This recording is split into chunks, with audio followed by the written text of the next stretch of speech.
Convention on the Elimination of All Forms of Discrimination Against Women, or Cedaw. So what is Cedaw?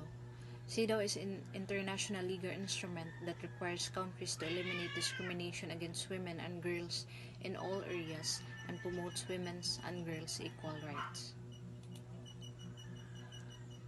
So important dates.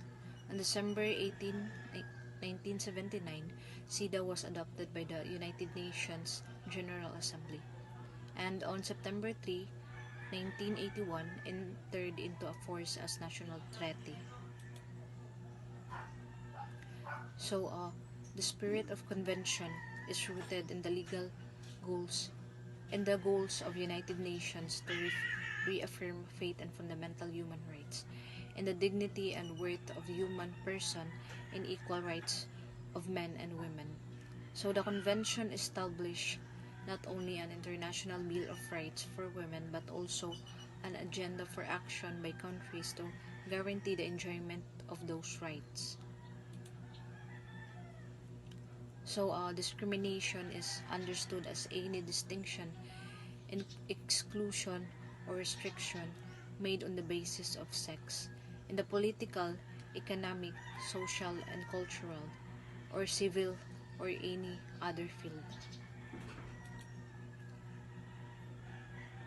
So, the convention gives positive affirmation to the principle of equality by requiring state parties to take all appropriate measures, including legislation, to ensure the full development and advancement of women, for the purpose of guaranteeing them in the exercise and enjoyment of human rights and fundamental freedoms on the basis of equality with men.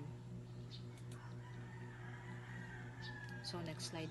Special measures for maternity protection and recommended and shall not be considered as discriminatory.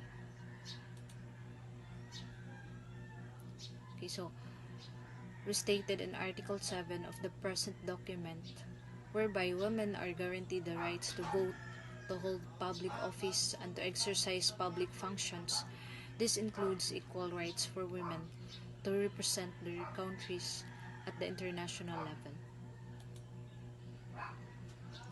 So the Convention on the Nationality of Married Women, adopted in 1957. The convention thereby draws attention to the fact of the often women legal status has been linked to marriage, making them dependent on their husband nationality rather than individuals in their own right. So the convention also affirms women's right to reproductive choice. Notably is the only human rights treaty to mention family planning. State parties are obliged to include advice on family planning and education process.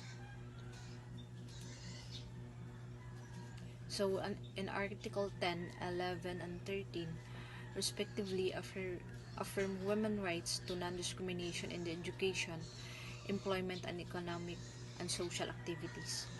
So these demands are given special emphasis with regard to the situation of rural women. Those particular struggle are vital economic contribution as noted in the Article 14 or warrant more attention in policy planning. So full equality of women in civil and business matters, demanding that all instruments directed as restricting women legal capacity shall be deemed null and void. So in the Article 15, the equal rights and obligation of women and men with regard to choice, the spouse, parenthood, personal rights, and command over property.